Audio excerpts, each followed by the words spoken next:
Hello kitties, எனக்கு நம்ம டேயோட எஃப்எஃபானா my rugged husband episode 5 தான் பார்க்க போகிறோம்.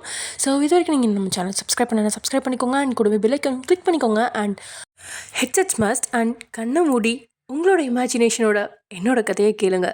ஓகே, வாங்க லேட் பண்ணாமல் நம்ம வீடியோக்குள்ளே போகலாம். லாஸ்ட்டாக எதோ முடிச்சிருந்தோம் அப்படின்னா, டேயா உங்களை கல்யாணம் பண்ணிக்கிறேன் அப்படின்னு சொல்லிட்டு இன்ன வரைக்கும் கல்யாண மண்டபத்துக்கு வரவே இல்லை. ஆளையும் காணோம், அட்ரஸையும் காணோம். ஆனால் மயூரி அப்படிங்கிற ஒரு பொண்ணு மட்டும் வந்திருக்கா. ரோல்ஸ் ரைஸ்க்கா இல்லை, அவள் டேயோட பாடி கார்டாக இருக்கா. அண்ட் டேயோட ரிலேஷனும் கூட.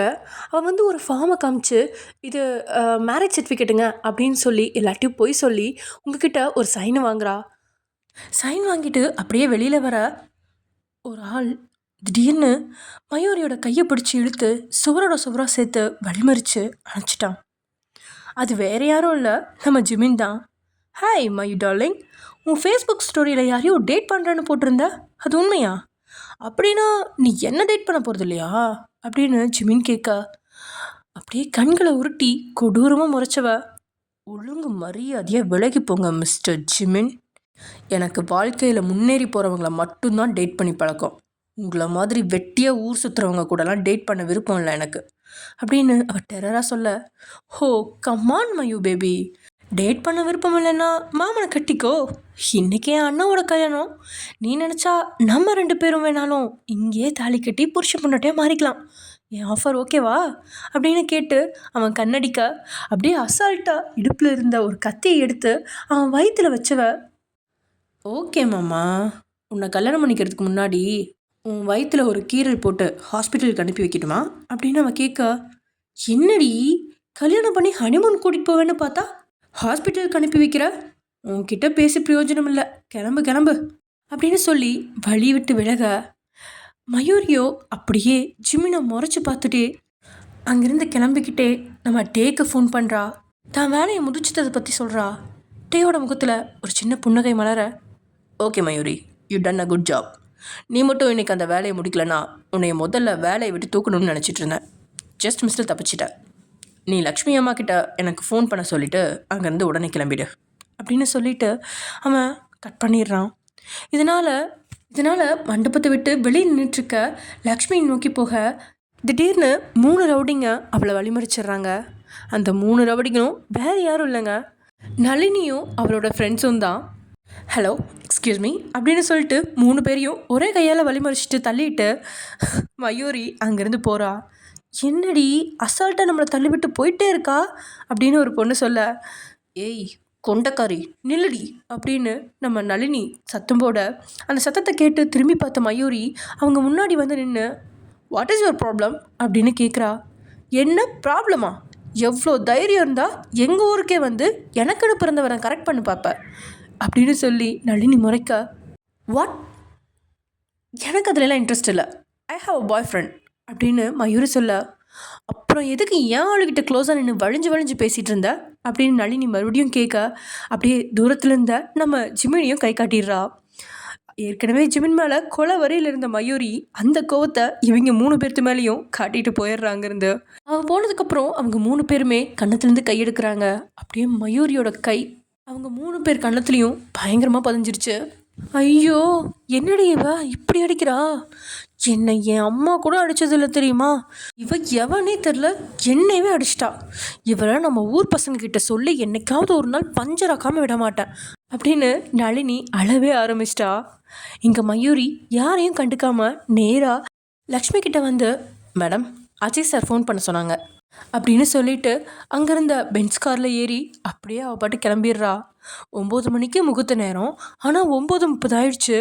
மகன் இன்னும் வரல. அதுக்கு பதிலாக செக்ரட்டரி வர்றா. சம்மந்தமே இல்லாமல் ஃபோன் செய்ய சொல்கிறா. இதனால் மொத்தமாக குழம்பி போய் தடுமாற்றத்தோடு நின்றுட்டு இருந்த லக்ஷ்மி முதல்ல டேக்கு ஃபோன் பண்ணுறாங்க.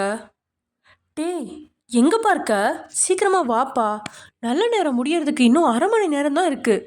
பொண்ணு வீட்டுக்காரங்களாம் பையன் எங்கன்னு கேட்டுகிட்டே இருக்காங்கப்பா, பையனை பார்க்க பாவமாக இருக்குப்பா. லக்ஷ்மி அம்மா பதட்டப்படாதீங்க, ஆக்சுவலி எனக்கு இந்த கல்யாணம் வேண்டாம். ஃபோட்டோவில் பார்க்க அந்த பொண்ணை எனக்கு கொஞ்சம் பிடிச்சிருந்துச்சு, ஆனால் நேற்றுக்கு அந்த பொண்ணோட வாய்ஸ் கேட்டப்போ கொஞ்சம் ஒரு மாதிரி கேவலமாக இருந்துச்சு, அதனால் எனக்கு அந்த பொண்ணை பிடிக்கல. ஸோ நீங்கள் மேரேஜை கேன்சல் பண்ணிவிடுங்க. உங்களை அங்கேருந்து சேஃபாக கூட்டிகிட்டு போக நம்ம ஆட்கள் அங்கே வரவாங்க. அவங்க கூட காரில் ஏறி ஊருக்கு வந்துடுங்க. நான் இப்போ ஆஸ்திரேலியா போகிறதுக்காக ஏர்போர்ட்டில் தான் இருக்கேன். ஸோ 2 டேஸ்க்கு அப்புறம் நானே உங்களுக்கு கால் பண்ணுறேன். பாய் லக்ஷ்மி அம்மா அப்படின்னு சொல்லிட்டு டேவாட்டுக்கு காலை கட் பண்ணிட்டாரு. ஃபோனையும் சுவிட்ச் ஆஃப் பண்ணிட்டாரு. அடப்பாவே, மீட்டிங்கை கேன்சல் பண்ணுற மாதிரி அசால்ட்டாக கல்யாணத்தை கேன்சல் பண்ண சொல்கிறியேடா. உனக்கெல்லாம் மனசாட்சி இருக்கா? உன்னோட டைம் பாஸ் விளையாட்டுக்கு அந்த பொண்ணு என்னடா பாவம் பண்ணா? எதுக்கு அந்த பொண்ணோட வாழ்க்கையை ஊறுகாயாக யூஸ் பண்ணிகிட்ருக்க? இது என்னோட மைண்ட் வாய்ஸ். டே சொன்னதை கேட்டு அப்படின்னு நடுங்கி போன லக்ஷ்மி அப்படியே திரும்பி பரிதவிப்போடு நின்றுட்டுருக்கா. உங்களையும் அலமாவையும் பார்க்குறாங்க. 2 பேரோட கண்களுமே மாப்பிள்ளை எப்போ வருவான், கல்யாணம் எப்போ முடியும் அப்படிங்கிற பதட்டத்தோடையே இருக்க. அதை தாங்கிக்க முடியாத லக்ஷ்மியோட கண்கள் லேசாக இருள அப்படியே தடுமாறி விழுந்து படியிலேருந்து உருண்டு கீழே விழுந்துட்டாங்க. லக்ஷ்மி விழுந்ததை பார்த்து அங்கிருந்த ஒரு சிலர் சத்தமிட, அந்த சத்தத்தை கேட்டு மண்டபத்துக்குள்ளே இருந்த எல்லாருமே வெளியே வந்து பார்க்க, தலையிலிருந்து ரத்தம் வடிய லக்ஷ்மி மயங்கி கிடக்க, அம்மா அப்படின்னு கத்திக்கிட்டே வேகமாக ஓடி வந்த ஜிமின் கன்னத்தை தட்டி பார்க்க மூச்சு பேச்சு இல்லாமல் கிடக்குறாங்க. இதனால் எதையுமே யோசிக்காமல் அங்கே நின்ன காருக்குள்ளே லக்ஷ்மி தூக்கி போட்டவன் காரை ஸ்டார்ட் செஞ்சு அங்கேருந்து கிளம்பிடுறான். அதை பார்த்து எல்லாருமே பயந்து நின்னாலும் இங்கே உங்களுக்கு தான் பயங்கரமான வேதனையாக இருக்குது. ஒரு பக்கம் இப்போ வரைக்கும் நீங்கள் யாரை கல்யாணம் பண்ணிக்க போகிறீங்கிறதே தெரியாது. மணமகன் இது வரைக்கும் மண்டபத்துக்கே வரல. லக்ஷ்மி மயங்கி விழுந்துட்டாங்க. இதுக்கு மேலே கல்யாணம் நடக்குமா நடக்காதா அப்படிங்கிற தடுமாற்றத்தோட நீங்கள் நின்றுட்டுருக்க. கூட்டத்தினரோ அதை பார்த்து சலசலப்ப ஆரம்பிச்சிட்டாங்க. இதுதான் நல்ல நேரம் அப்படிங்கிற மாதிரி. உங்கள் சித்தி, நான் அப்போவே நினச்சேன் இப்படி தான் நடக்கும்னு. உன்ன மாதிரி ஒரு அதிர்ஷ்டம் கெட்டவ கல்யாணம் பண்ணிக்க வேண்டாம்னு கல்யாண பையனே வரல.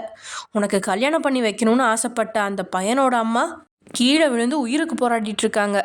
நாளைக்கு அவங்க வீட்டுக்கு போய் என் பொண்ணு நளினிக்கும் அவங்க 2வது பையனுக்கும் கல்யாண பேச்சு நடத்தலான்னு பார்த்தேன்.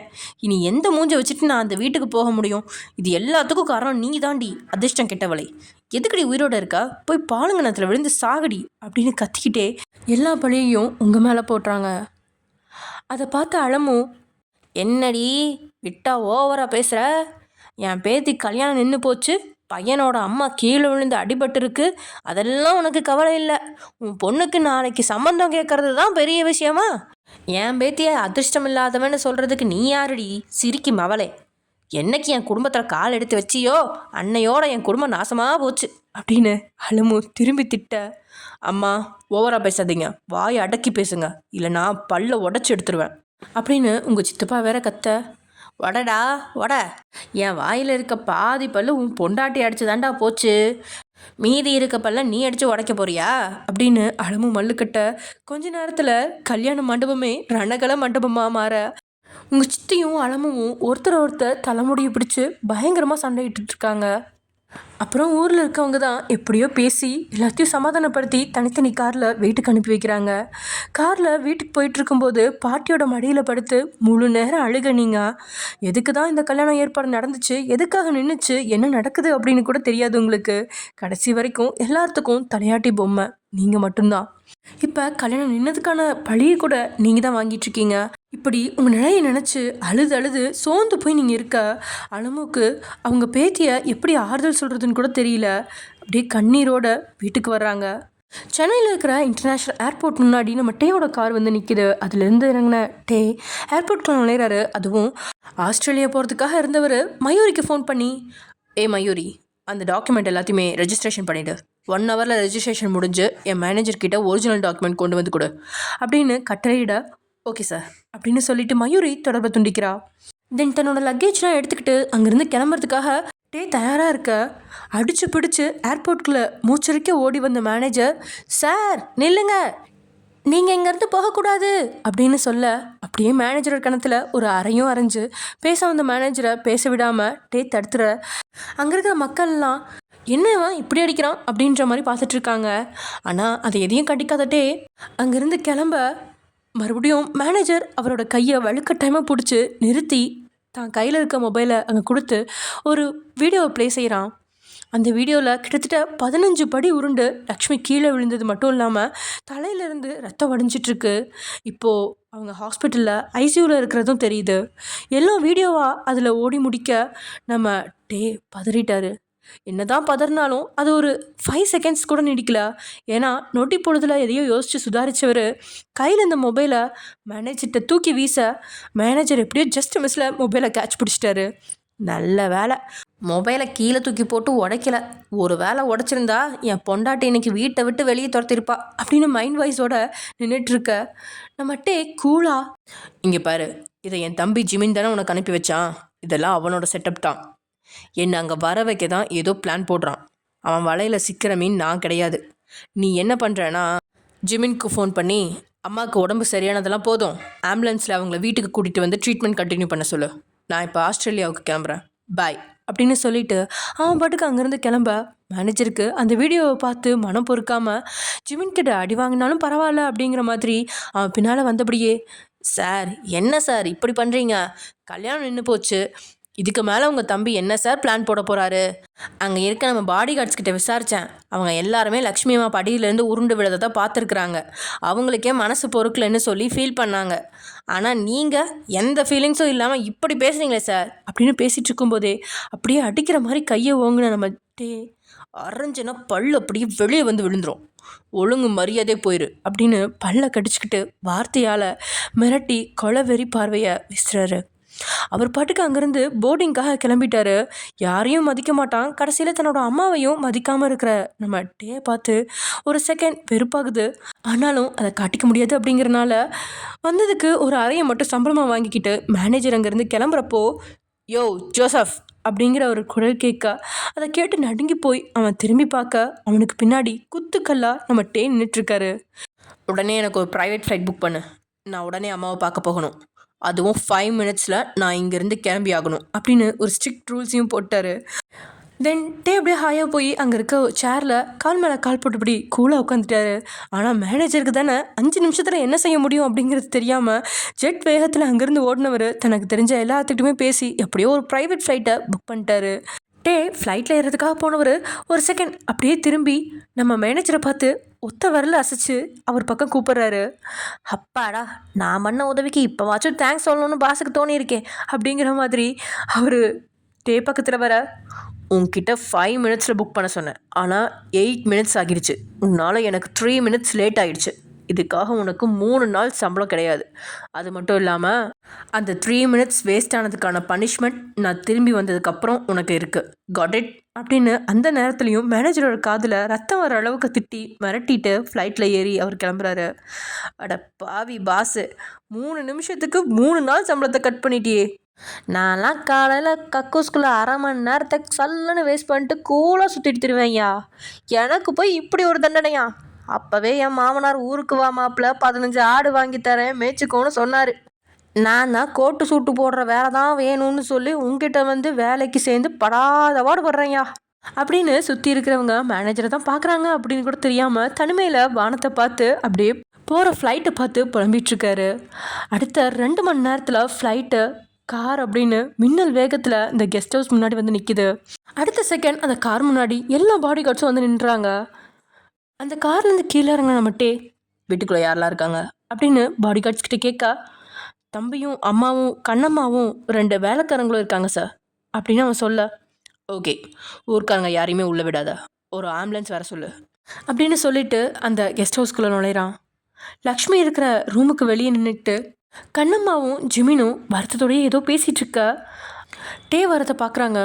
உடனே ஜிமின், அண்ணா நீ அப்படின்னு ஏதோ பேச தொடங்கும் போதே, நிறுத்து, உன்னால் தான் லக்ஷ்மி அம்மாவை பார்த்துக்க முடியலங்கிற கொள்ள காண்டில் இருக்கேன், என்கிட்ட பேசி அடி வாங்காத அப்படின்னு ஒரே வார்த்தையால் ஜிமினை தன்னிட்ட இருந்து 2 அடி தள்ளி நிற்க வச்சுட்டு அப்படியே லக்ஷ்மியோட ரூம்குள்ளே போய் கதவை மூடிடுறான்.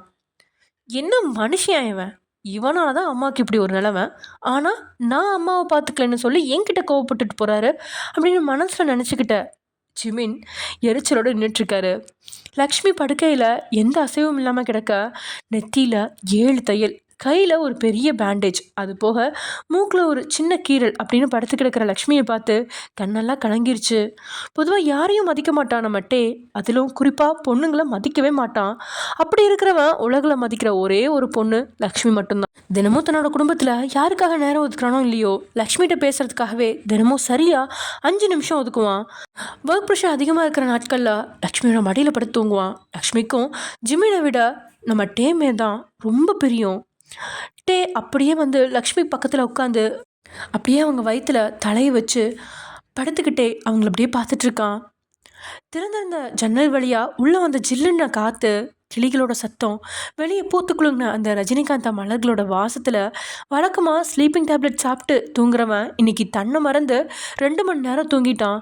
இப்படி ஆழ்ந்து உறங்கிட்டு இருந்தவனோட முதுகில் கையை வச்சு தட்டின லக்ஷ்மி, எலும்புப்பா, அம்மாவோட வயிறு வலிக்குது அப்படின்னு சத்தம் கொடுக்க, அந்த சத்தம் காதில் கேட்ட அடுத்த நொடி படார்னு எழுந்தவன் கிளாக்கை பார்க்க மணி 4.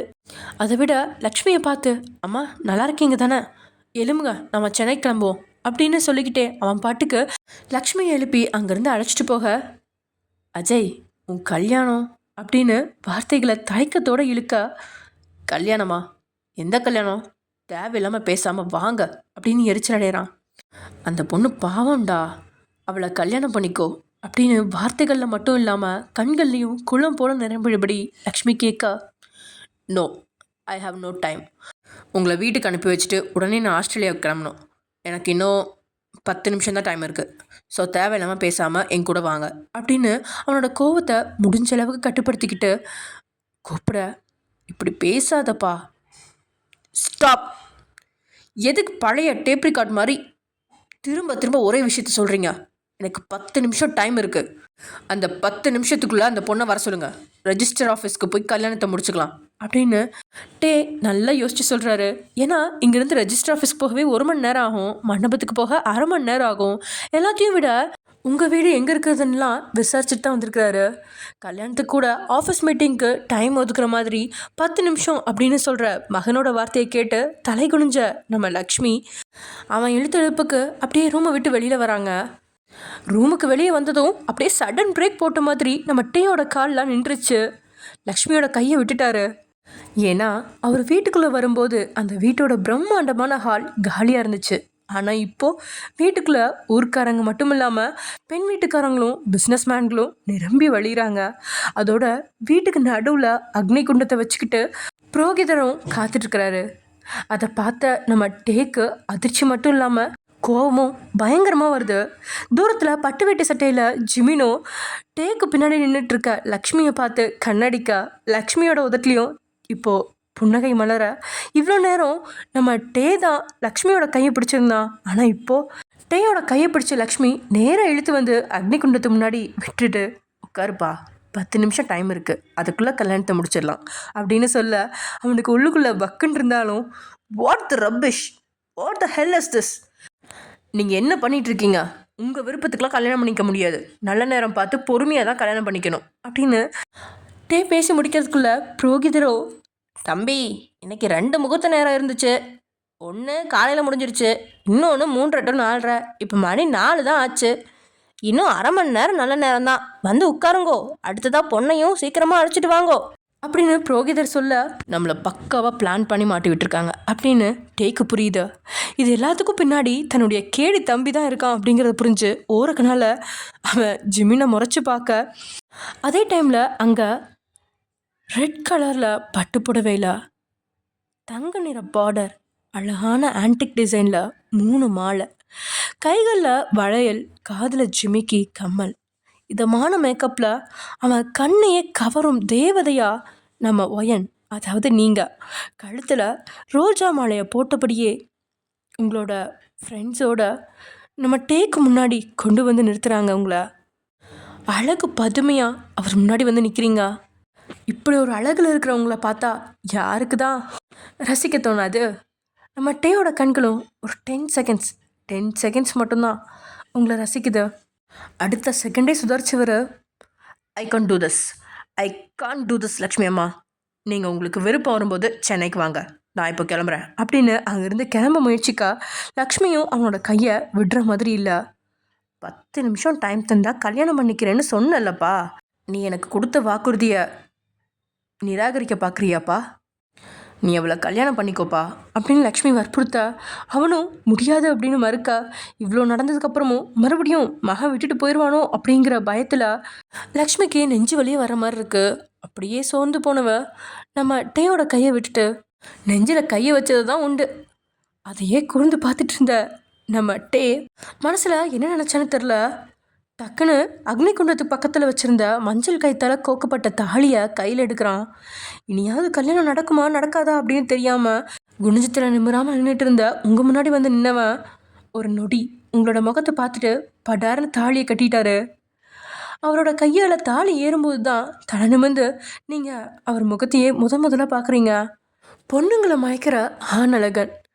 எல்லாத்தையும் விட அம்மாவோட பேச்சுக்காக உங்கள் கழுத்தில் தாலி கட்டிட்டான் அப்படிங்கிறது தான் உங்களுக்கு ஒரு பெரிய நல்லெண்ணத்தை கொடுக்குது அவர் மேலே.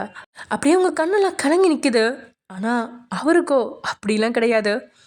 உன்னை மாதிரி ஒரு பட்டிக்காட்டான் கழுத்தில் தாலி கட்ட வச்சிட்டல்ல, இந்த டே உனக்கு யாருன்னு காட்டுறேன்டி, கூடிய சீக்கிரமே காட்டுறேன் அப்படின்ற மாதிரி டே உள்ளுக்குள்ளேயே கொலை வெறியோட தாலி கட்டி முடிக்கிறாரு. கல்யாணம் நல்லபடியாக முடிஞ்சாலும் இந்த கல்யாணம் தான் வெறுப்போட ஆரம்பமாக இருக்குதுங்கிறத டேவ் தவிர யாருக்குமே தெரியல. பாவம் ஐயன் பாட்டி வீட்டில் இருந்த வரைக்கும் சித்தி சித்தப்பாவோட தொல்லை, அந்த நளினியோட தொல்லை, இப்போது இந்த டேயோட தொல்லை. எப்படி தான் வச்சு சமாளிக்க போகிறாளோ?